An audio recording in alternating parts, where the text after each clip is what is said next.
Angelina Jolie has gone public with another difficult decision after a health scare. She revealed that she had surgery to remove her ovaries and fallopian tubes. CBS 2's Valerie Castro reports. Angelina Jolie Pitt's op-ed on the front page of the New York Times details her decision to take preventative action against cancer. She wrote, "I feel at ease with whatever will come, not because I am strong, but because this is a part of life. It is nothing to be feared." 2 years ago, she had a preventative double mastectomy. Tuesday, she revealed she had her ovaries and fallopian tubes recently removed. The controversial and drastic procedures have become a serious option for women with the mutated BRCA1 gene and a history of cancer in their families, like Jolie Pitt. This is really changing your world. And 36-year-old Sarah Roeder. She made a quote about how her kids don't have to say, "My mom has ovarian cancer." That is why you do it. And so as I feel so fortunate to have my children, they are the reason I did it as well. Roeder is a design director in Lower Manhattan and says reading Jolie Pitt's words reminded her of why she opted for the same procedure in December.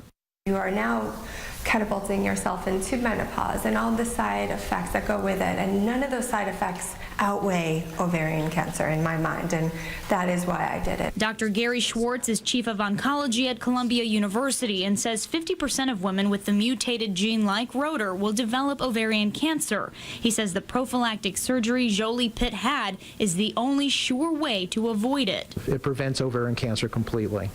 And that's the step she elected to take today, and she shared that with the American public. Roeder says seeing the actress share in her experience is powerful. It's a big deal, and it's no matter who you are, that is not an easy decision. She encourages other women to find out their risks and make the right choice for themselves. In Manhattan, Valerie Castro, CBS 2 News.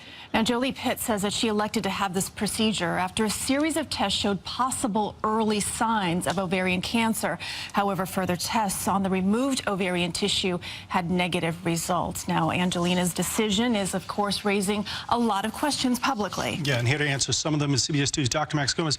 Dr. Max, a crucial question that women have is about this BRCA1 mutated gene. Who should have the surgery for that? Well, you mean the testing for it? Yes. First, there's BRCA1 and BRCA2. Women of Ashkenazi Jewish descent are at somewhat higher risk for having these mutations, but that doesn't mean they should be tested. Only really women who have a strong family history on their mother's side and on their father's side also. If their father's mother had ovarian cancer or breast cancer, they might also consider being tested because the father can be a carrier as well as the mother. All right, so zeroing in on these women that carry this specific gene like Angelina Jolie does, when you're looking at both of these surgeries, which one is higher risk or that has more potential of saving your life? Most women focus on the mastectomy, but it turns out having the ovaries removed is actually much more of a lifesaver.